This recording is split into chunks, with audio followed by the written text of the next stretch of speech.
Asalaamu calaykum. Ku soo dhawow kanaalka Aqoonso. Maanta muuqaalkeena waxaynu kaga hadlaynaa dhacdo argagax leh oo ka dhacday waddanka Hindiya. Waddan dadkiisu ay ka badan yihiin barigiisa, isla markaana dhaqamo iyo diimo la yaab leh lagu arko. Aynu u soo laabano mawduuceena. Lamaane dilay labadooda gabdhood. Aabuhu waa bara dhiga maadada fiisiiska, halka hooyadu ay tahay macallimad dhigta maadada xisaabta.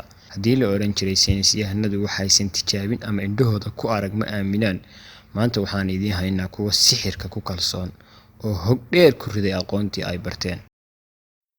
Naayadu iyo Badmaajo oo ah lamaane Hindi ah ayaa laba gabdhood oo ay dhaleen dilay iyaga oo ku garaacay aalad loo malaynayo birta jimicsiga ee dambalka loo yaqaan. Lamaanahan ayaa sheegay in ay fuliyeen fariin xagga Alle uga timid, gabdhahooduna ay dib ugu soo noolaan doonaan. Dhacdadan foosha xun ayaa ka dhacday mid ka mid ah xaafadaha magaalada Madambeli ee waddanka Hindiya habeennimadii Axadda. Deriska ayaa guriga qoyskan ka maqlay buuq, sawaxan iyo sanqadh yaab leh.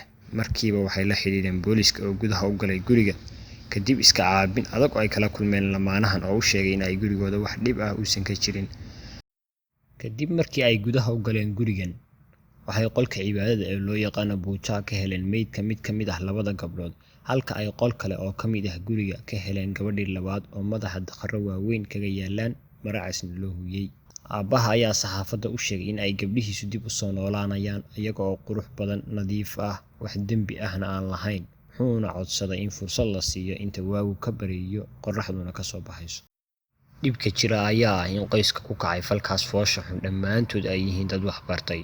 Aabuhu wuxuu PhD ka diyaariyay kimistriga, wuxuuna ka tirsan yahay maamulka jaamacad ku taalla magaalada Madambali. Hooyadu waxay haysataa shahaado sare oo dhinaca xisaabta ah, waana macallimad dhigta maadadaas.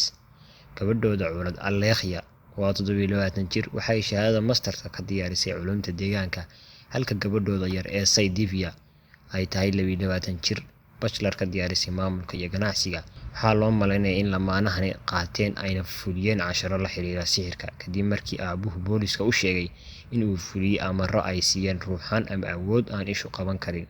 Deriska ayaa sheegay in waalidkan labadooda gabdhood ku qasbeen in ay ku dawaafaan guriga si loo fuliyo sixirkan. Wargeyska The Hindu ayaa sheegay in Sai Divya ay u sheegtay hooyadeed in ay arkayso bahalo soo weeraraya oo aysan u adkaysan karin xanuunka ay ku hayaan, waxayna ka codsatay hooyadeed in ay disho iyadoo ku hanjabtay haddii aan la dilin in ay iyadu isdilayso.